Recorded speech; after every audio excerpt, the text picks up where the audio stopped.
Welcome back to Six Rotations. Alongside Mick Haley, I'm Daniel Gilman, presented as always by SNA Sports, better equipment for a better game. And as we break down our final AVCA Terraflex Top 25 poll of the month of September, excited to get into this past week of volleyball. And Mick, we got some more record-setting numbers that I'll lead off the show with that Nebraska-Louisville match from a week and a half ago on ABC. Over 680,000 viewers, peaking at 800,000, makes it the most watched regular season ESPN broadcasted volleyball match ever, and we love to see it. It continues to grow. Back on ESPN again this weekend, Stanford swept by Louisville. The Cardinals edge out the Cardinal, and that's the way we'll lead this one as Nebraska took care of USC late last night as well. And we're looking like Pitt, Nebraska, maybe Louisville, the three teams to beat. You throw Penn State in there as well. Who am I missing? You might be missing Creighton and you might be missing Texas. They are starting to play both those teams, and Creighton really is doing well offensively. If they can get their losses, the giveaways down, they have a chance to really get in the Final Four. You know, you mentioned Stanford, but I'm not sure. They're having trouble scoring, and they're given about 9 points per match per set, and you can't do that and be in the top four teams.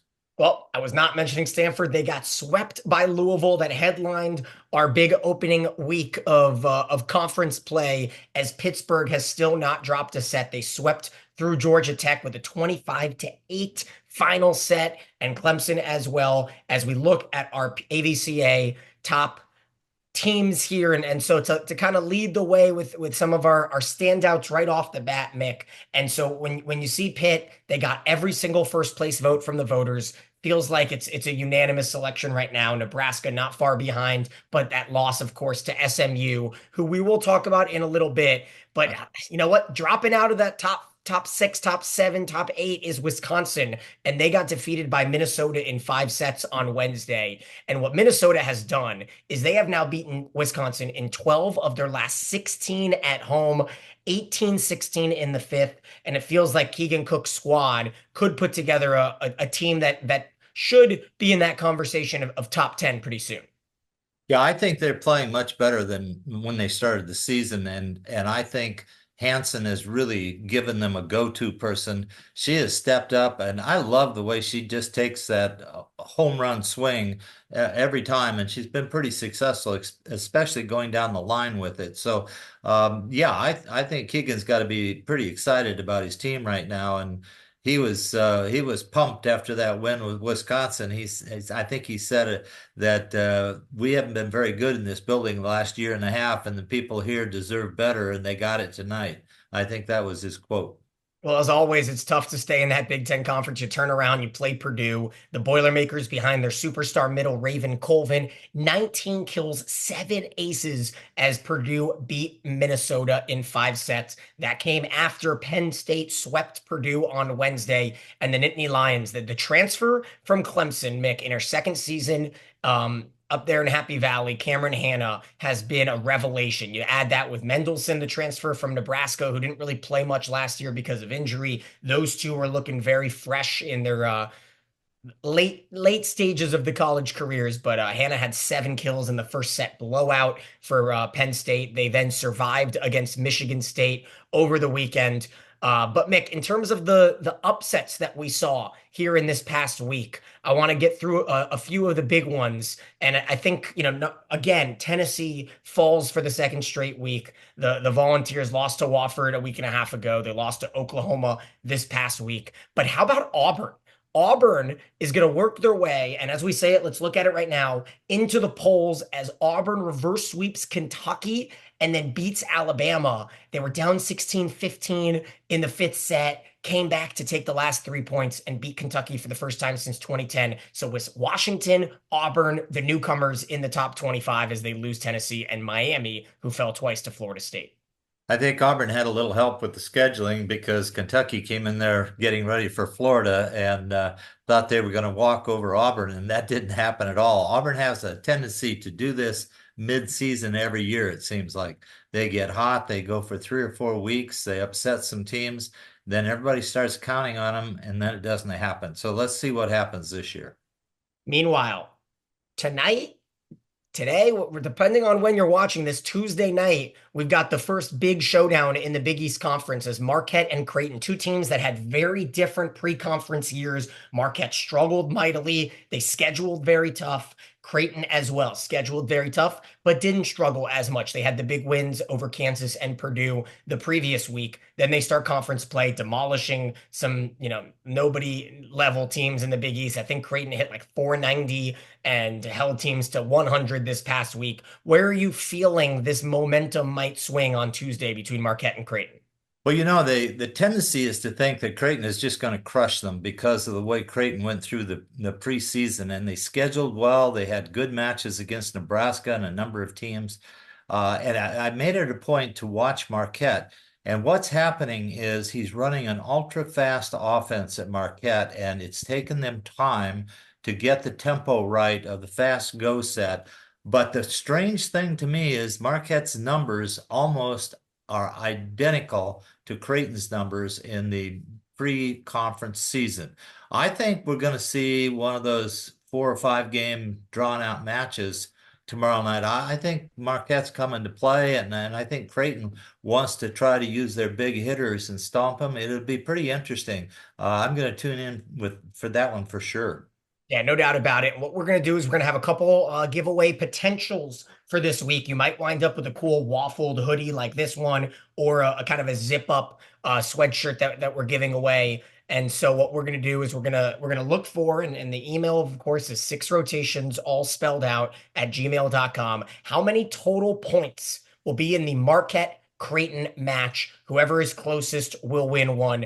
And then what we're going to do is we're going to pair together four amazing matches on Sunday. And the same thing we did last week or 2 weeks ago. How many total sets will we have in Texas, Florida? Great match. Georgia Tech, Louisville. Can the Yellow Jackets save their season, or will they be on the outside looking in? Baylor, TCU. And TCU is a team that dropped their opening conference match against Arizona State. Baylor then turned around and beat the Sun Devils, so they're sitting at 2-0. And Wisconsin against undefeated Washington. So those four matches, how many total sets will we get? Is it all sweeps? If so, you'll type in 12, send it away to six rotations at gmail.com. Mick, which of those matches do you feel like the favorite or the quote unquote better ranked team has the biggest worry in? And I know you like TCU, so we'll start Baylor TCU. Is that the one you're looking at the most intrigued? Yeah, that's head coach versus assistant coach. That's going to be a battle because the TCU coach was the assistant for Baylor for 4 or 5 years there when they were having their best teams. I know he wants to win that match more than anything, and I know Baylor's hot right now. They really had a great weekend last weekend, as you mentioned.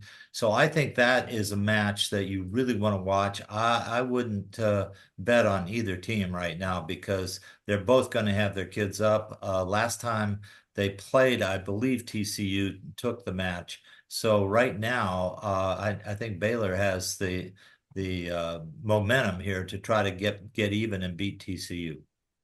We've got TCU against Houston on Wednesday, and that's at 8 o'clock Eastern on ESPN Plus.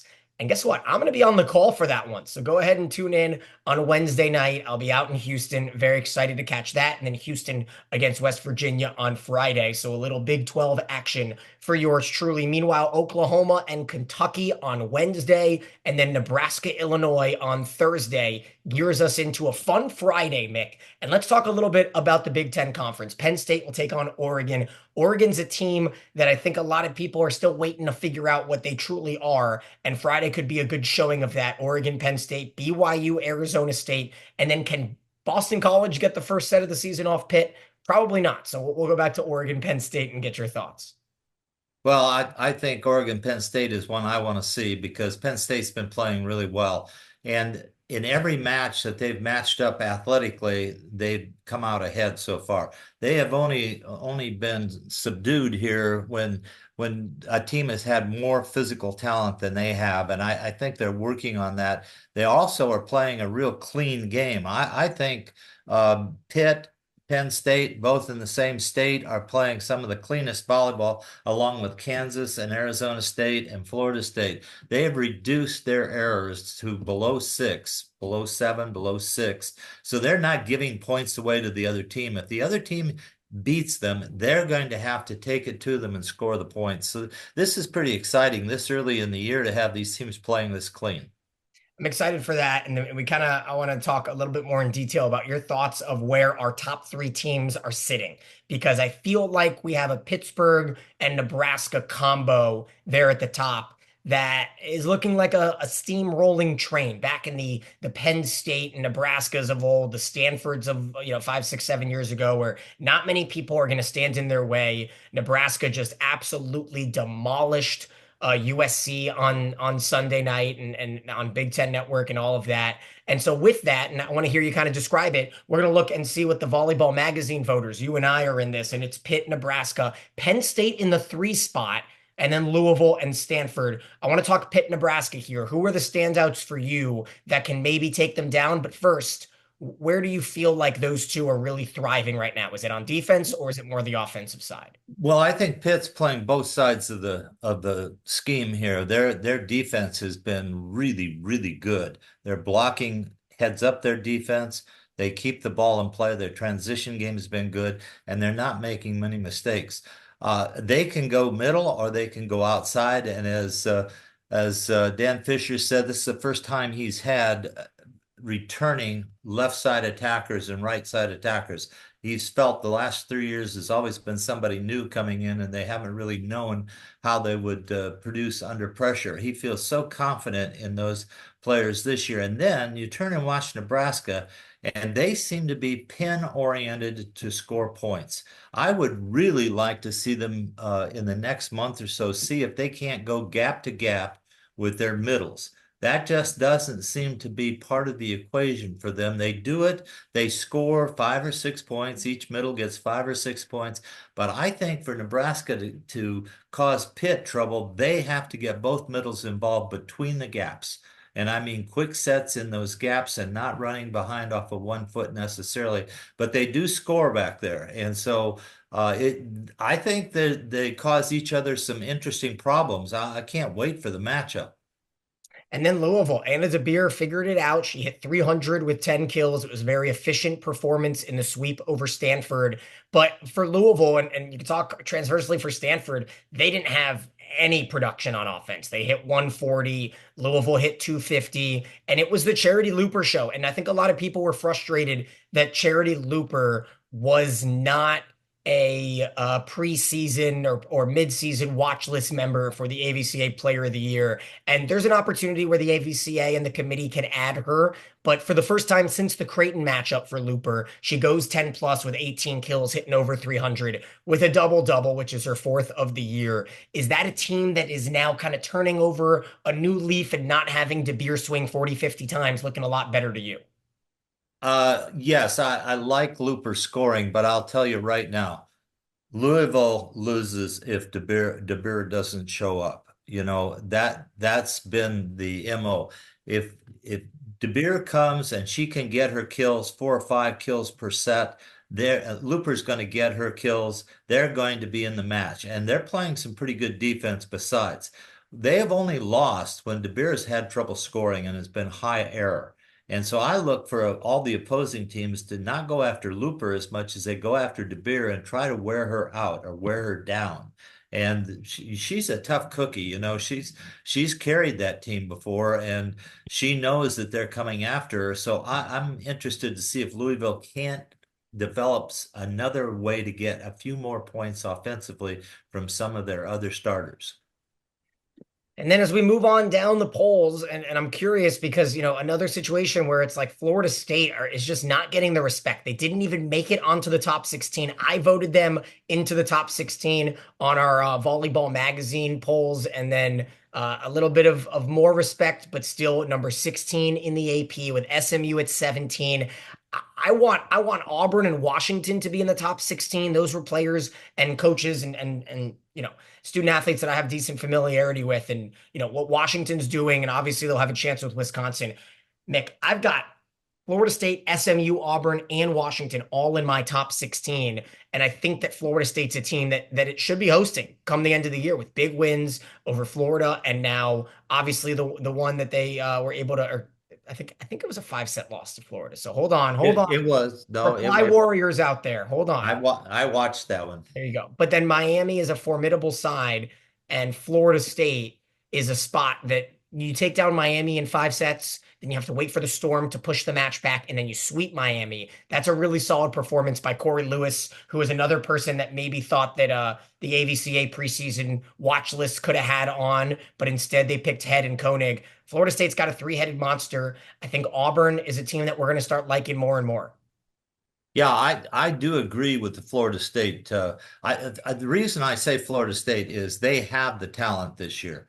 They are loaded. They will get better, I believe. That match with Florida had some remnants of we always get to 5-game match with Florida and we can't beat those guys. And I think they're about over that. I think those kids at Florida State are ready to go and ready to go after it. I think Leslie Tuiasosopo has really done something amazing up at Washington. I saw looking at her box scores, she's only playing about 8 players, and they are very, very clean. They're giving you just as little points as possible.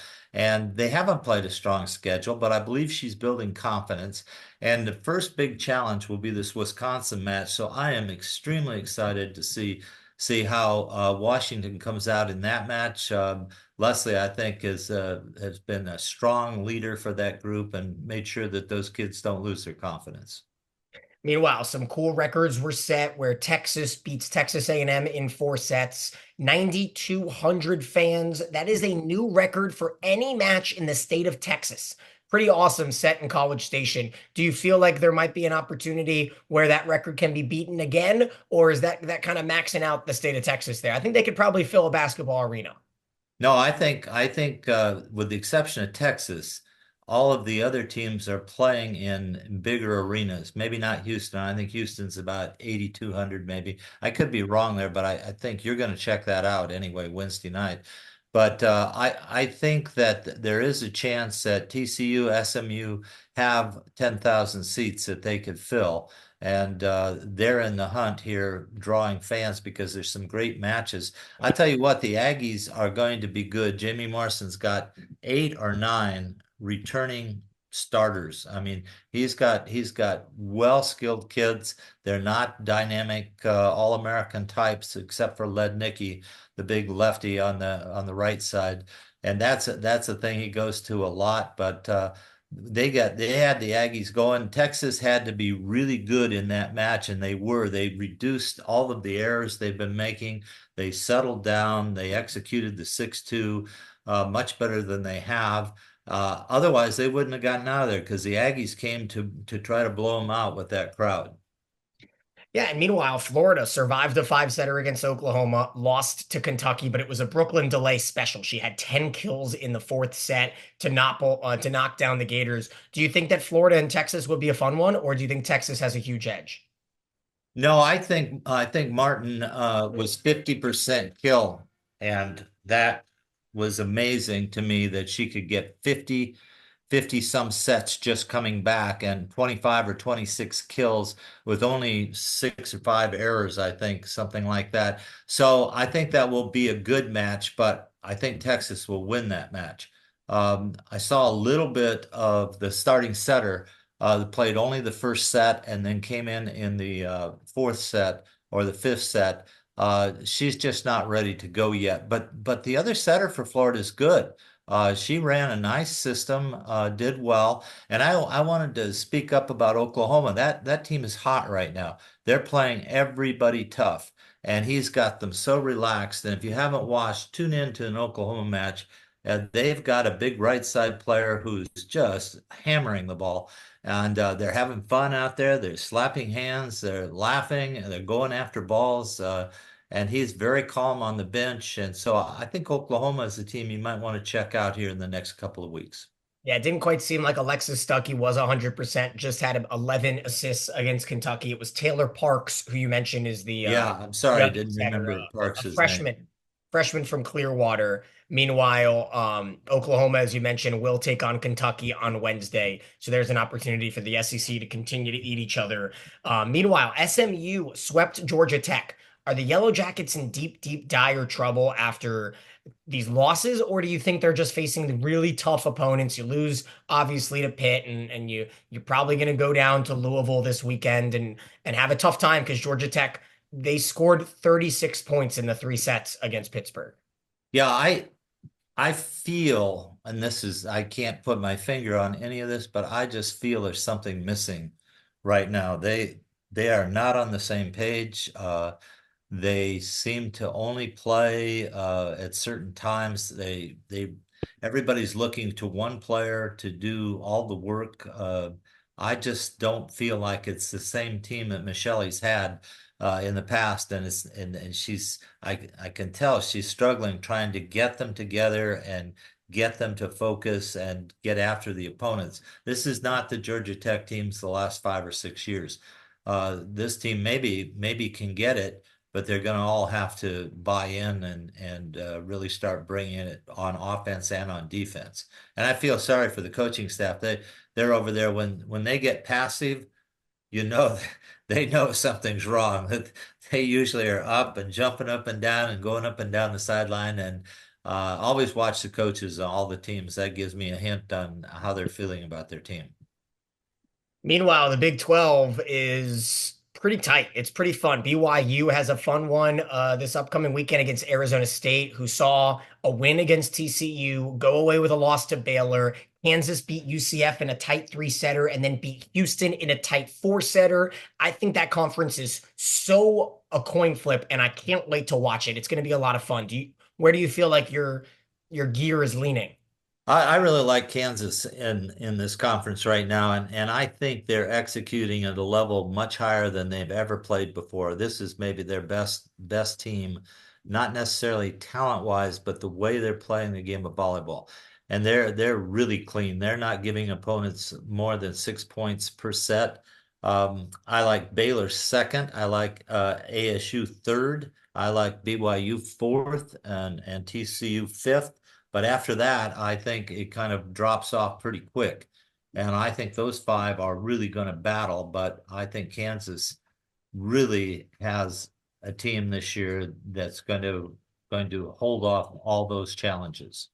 Meanwhile, I'm perusing Twitter right now, and I just saw a notice that Pittsburgh versus Louisville on October 25th is going to move to a reserved seating model. So they are going to try to pack the Peterson Event Center with a 12,000 seat capacity and move out of the field house and play in the basketball arena. I'm very excited to see that. And so that's big news. Wake Forest set a new record in attendance. I think North Carolina is shooting for it as well this weekend against Duke. So that's always fun to see all of these schools that aren't quite volleyball powerhouses by any means still break their attendance records here in 2024. Meanwhile, did you see this, Mick? Citadel and Western Carolina had a 43-41 fourth set.